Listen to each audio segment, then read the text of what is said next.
I hope you enjoy this story. Mom invites husband's former partner to all family gatherings to demonstrate that he made an incorrect choice. The situation escalates when husband reaches a breaking point at mom's birthday celebration and decides to exclude her from our lives.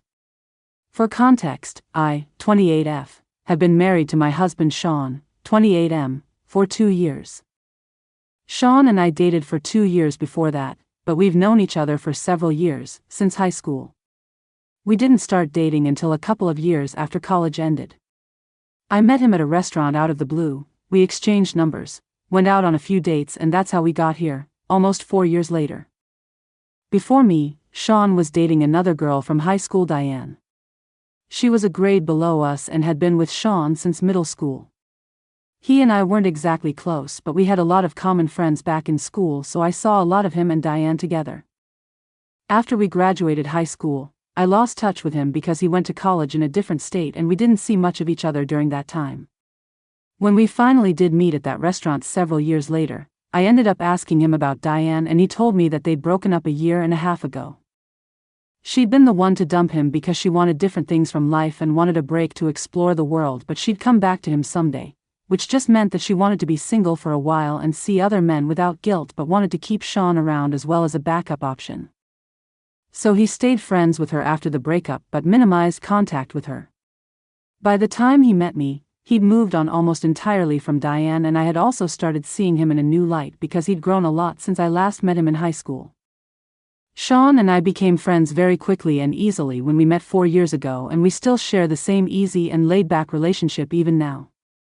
He says that that's something he never had with Diane, and she'd always tried to make him chase after her because she believed it made her more attractive.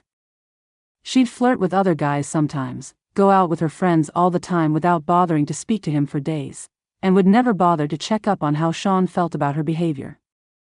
He stayed with her because he was young and stupid, and also because he thought that he needed to make that relationship work only because they had been together for so long. Another reason was his mother, who was a huge fan of Diane. Diane had met my mother-in-law Sharon, 49F, many times while they'd been together, and whenever Diane would visit, Sharon would praise her and act like a totally different person. And if I go by what Sean tells me, Diane used to do the same for Sharon as well, praising her incessantly and acting like a whole other person to impress her. They'd gossip and talk about other people, mostly Sean's other female friends which he didn't like, and sometimes even Sean's aunts and cousins. Diane is also kind of conventionally beautiful, which meant that Sharon liked her even more.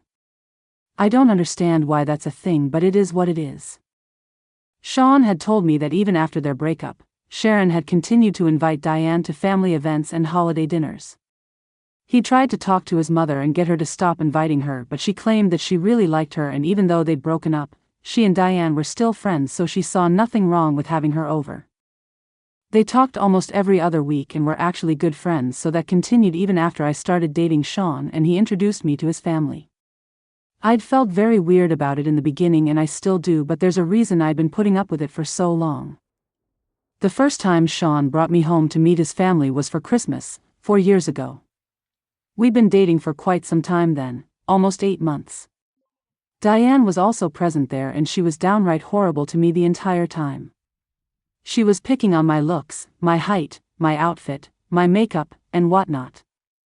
She was clever enough to make it all sound very humorous, like she was just joking, but Sean knew what she was trying to do and tried to stand up for me, but Sharon shut it down and directly asked me if I had a problem with Diane's jokes, putting me on the spot.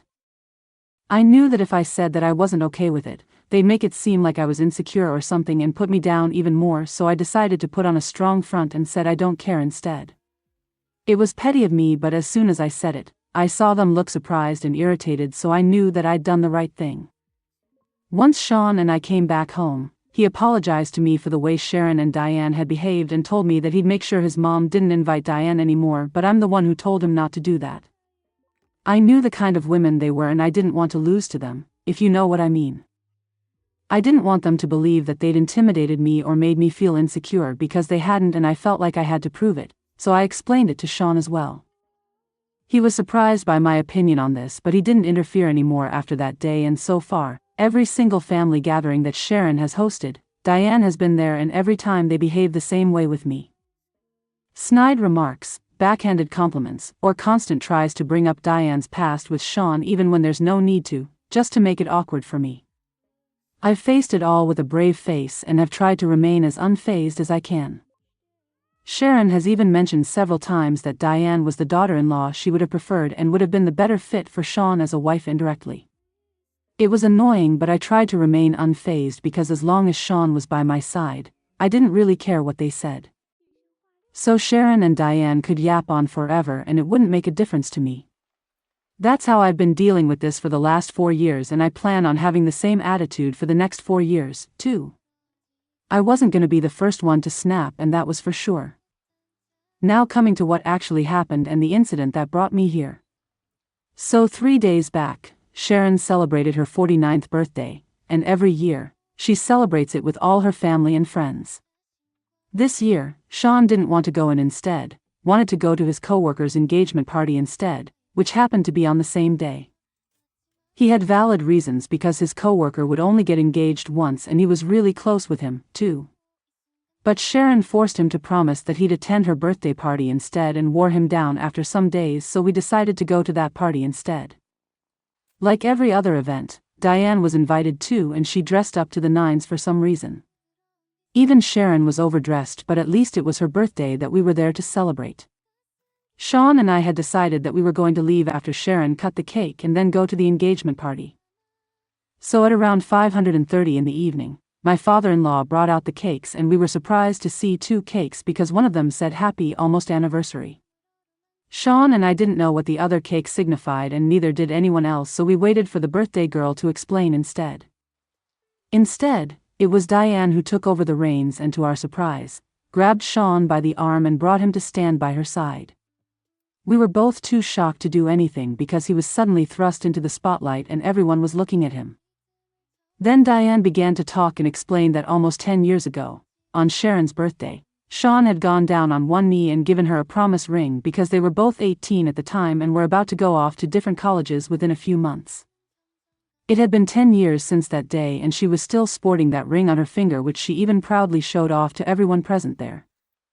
She then proceeded to give Sean an awkward hug that he didn't return, and Sharon cheered them on while talking about how this time, she willingly let them steal her thunder so they could celebrate what could have been.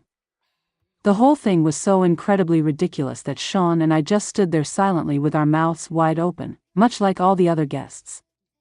For a good few minutes, none of us said anything because we didn't know what could possibly be said in response to something this crazy. Diane continued to babble unjokingly about how Sean was her almost husband and Sharon was her almost mother-in-law, so this was their almost anniversary, as if we didn't understand what the joke was, and Sharon cut the so-called anniversary cake to feed it to Sean. She first fed it to Diane and then she tried to feed it to Sean, but I guess he returned to his senses and backed away from his mother when she brought the slice of cake near his mouth. She looked surprised when he did that and asked him, "What's wrong?" When she asked that question, that's when all hell broke loose and Sean started shouting at her and Diane about what they'd done. He tore into them and finally let years and years of anger out at the party. He called them both shallow, stupid, and self-involved to the point of being delusional, and said that he was ashamed that he'd even been involved with Diane and was actually related by blood to Sharon because both of them were the trashiest women he'd ever had the misfortune to ever meet. I'll admit, even I was kind of taken aback by that outburst because Sean was usually a very chill guy and rarely ever yelled or got angry at people. It took a lot to push him to the edge, and Sharon had finally done it, with the help of Diane, of course. After Sean was done yelling at them, he stormed out of the party with me and we took a cab to his coworker's house instead. I tried to talk to him on the cab ride there, but he looked visibly upset and said that he didn't want to talk about his mother and his ex at the moment, so I dropped it then. Once we reached the other party, his mood seemed to improve as he met his friends and other coworkers, and I was relieved that he was looking better. That day, by the time we came back home, he was in a considerably better mood, and I decided to bring up what happened at the party again because I thought he'd want to talk about it then. He did not, and instead, I ended up getting an earful about how some of this was kind of my fault as well. When I brought up the incident at the party, he told me that he did agree that Sharon and Diane had tried to humiliate me with the cake, but I wasn't all innocent here either. I'd been the one who, for years now, had forced him to stay quiet and allowed Sharon and Diane to behave however they pleased at these events because I felt like I had to prove to them that I didn't care. I'd made it all about myself and my need to show people how nonchalant I was, but I'd totally forgotten that Sean was just as involved here as I was, and this was getting on his nerves, too. Sharon, Diane, and I were the ones battling it out with our mind games, but he was the one suffering and nobody bothered to check on him and how he felt about any of this. He didn't expect it from his mother or his ex, but he did expect it from me and said that I'd kind of let him down by putting my own feelings above his regarding the situation. That night, I argued with him and told him that he was being way too harsh and unfair to me, but now that I look back on it with a cooler head, I do think he had a point. I'd offer forcing my husband to stay quiet for years while his mother invited his ex to family events to put me down. Update 1, okay, so I apologized to Sean this evening. I read the comments. I did a lot of introspection and I talked to a couple of my friends about this too and came to the conclusion that I was in the wrong here and whatever he'd said that day was true. I had been putting my feelings above his own and was so busy acting like Diane and Sharon's behavior didn't bother me that I didn't even stop to think that maybe it bothered Sean, so for his sake, I should at least let him put an end to this if he wants to. I made him put his own feelings aside for years so that I could win some sick mind game with people who I didn't even like, and in doing so, I jeopardized the one relationship that matters the most to me. I screwed up badly, so I knew I had to compensate for it. Sean had been giving me the cold shoulder since the day of the party, and I also had been trying to act like it didn't affect me. It's a thing that I've always had, and it's been a problem forever because my response is to just always pretend that things don't bother me even when they do. I want to be perceived as nonchalant and unfazed by anything, so I act like that and bottle up my feelings, which I now realize is a really unhealthy coping mechanism, and I definitely need to work on this if I want my marriage to work. But today, I skipped work and decided to go get him dinner from his favorite place instead, along with a chocolate cake that said "I'm sorry" on it. I came home, set it all up, and made it as romantic as I could because I know he's a sucker for sappy rom-com apologies. Also, because I was just very sorry about everything I'd put him through unwittingly. He came back home in the evening after work and was very surprised to see what I'd arranged for him, and he'd forgiven me within 15 minutes of his arrival. We had a teary reconciliation and I ended up crying because I was so scared that I'd lose him over this when he wasn't speaking to me. We talked things out and everything is better between us now since I acknowledged my screw-up. I explained to him my constant need to be perceived as someone who's chill and laid back, someone who's nonchalant basically, for no reason other than it looks cool and I don't want to be vulnerable around people. That's the real reason behind this entire mess, and he understood and respected the way I acknowledged it and said that I'd work on it instead of just pushing it all down and bottling my feelings up. He also apologized for being rude to me, but I don't think he needed to do that. He did that because he's a good man and because he loves me, which really makes me think that I won in life. After we were done with dinner, we finally spoke about and addressed what had happened the other day with Diane and Sharon. I hadn't heard from either of them after the party and after my fight with Sean. It had all been driven out of my mind anyway. However, Sharon had constantly been texting him to make him apologize to Diane, who was allegedly inconsolable and overcome with grief because of the way Sean had behaved with her.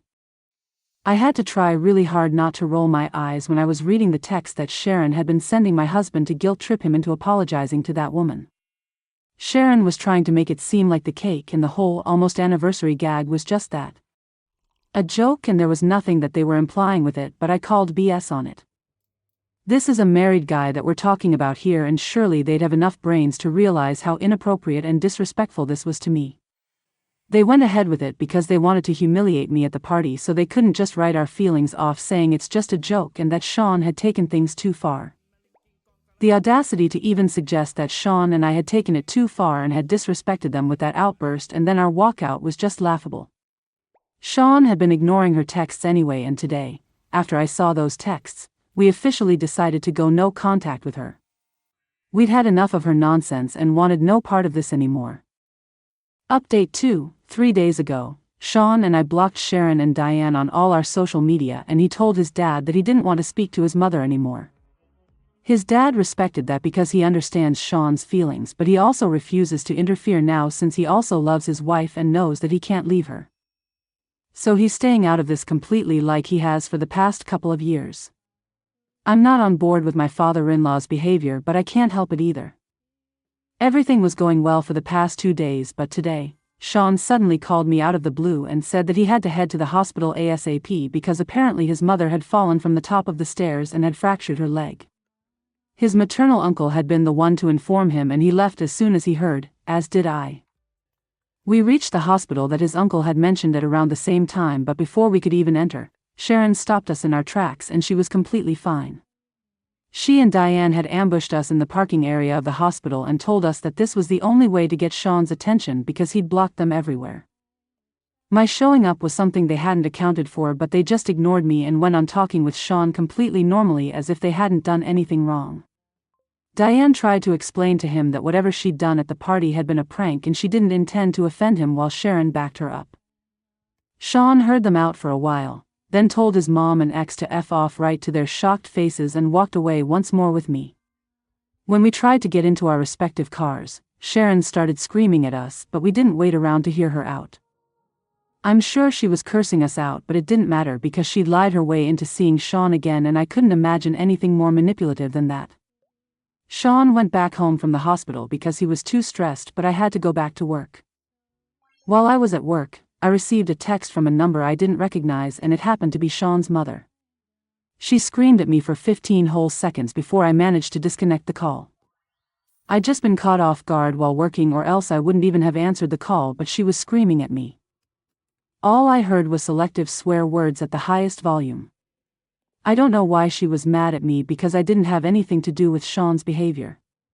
She'd pushed her own son to this extent, not me. Anyway, I blocked her and tried to get on with my day, and finally, when I got back home around 6, I got to speak to Sean. He told me that he'd also blocked the rest of his relatives who were close to his mother along with his uncle because now it was clear that she'd go to any lengths to get him to forgive them and talk. That's all we can do right now because it's not like they're threatening us in any way and neither are they consistently stalking us or whatever, so a restraining order is out of the question anyway. Sean has talked to his dad and told him about what happened today, but he still refuses to intervene. It's his choice and Sean loves his dad, so I'm not saying anything right now, but I don't think the way my father-in-law is acting is a great example of being a good father either. The least he can do is at least talk to his wife and stand up for his son, but he refuses to do even that much. Sean loves his father, but the man has never once stood up for him when it comes to Sharon, and I've only kept my mouth shut out of respect for their relationship. Or else I'd have a lot to say about how his entire family is just ridiculously stupid people who literally never think of anything except themselves. How a man like Sean is a part of a family like this, I'll never understand. Update 3, hey, everyone. So it's been a week since the last update and yesterday, we decided to file for a restraining order against Sharon and Diane because of something they did to me. Or at least tried to do, to be more precise. So I was coming back from work the other day, like 3 days back, and it was a Thursday that day. On Thursdays, I usually stop at a coffee shop near my office and get myself a frappuccino as a little treat. Last Thursday, I was about to do the same, but as soon as I entered the shop, Diane and Sharon left their seats where they'd been waiting for me and came right at me with their coffees. Before I could even react, both of them had splashed me in the face with it. And then Diane even grabbed some of the whipped cream from her cup and dumped it onto my hair. I was stunned and just sort of froze on the spot for a while before the baristas rushed to help me clean up a little. They tried their best and made sure to get it all off, so a huge shout out to them for literally abandoning their jobs to help me and even the other customers who waited patiently while I tried to wipe it all off. My clothes were all sticky and gross and my hair was disgusting, but I was a lot cleaner by the time I was done. Some of the other customers made sure I was all right and one asked me if I wanted to call a cop, which I did and reported Diane and Sharon. I pressed charges against them, but they got off with nothing more than a slap on the wrist and a fine because this was just a misdemeanor and hadn't actually harmed me. Unless you're talking about my clothes from that day, which I can't wear to work again because of the faded brown coffee stain all over the front. Nevertheless, we did press charges. And that went on their record, so that'll help with the case. Sean wanted to take this public and post about this on social media so that more and more people would know and stay away from Diane and also his mom, but changed his mind when he realized that I just wanted to move on from this without any more discussion. Honestly, that incident kind of shook me up, and it sounds silly, I know, but it did make me think that if things were worse then it could have easily been something more than just them throwing coffee at my face. They could have seriously hurt me if they wanted to because they knew my routine for my social media and they knew my address, so this could have gone south easily. Sean and I have had a decent financial year, so we'd already been considering moving, and now, after what happened, we definitely will be moving. We'd also been thinking about having babies and we're going to start trying soon enough, but my in-laws won't ever get to meet my kids. We've cut off my father-in-law as well after he refused to intervene even after the coffee incident. Sean got into a big fight with him and then cut him off as well. I, for one, am relieved that I won't be seeing or hearing from these people ever again now.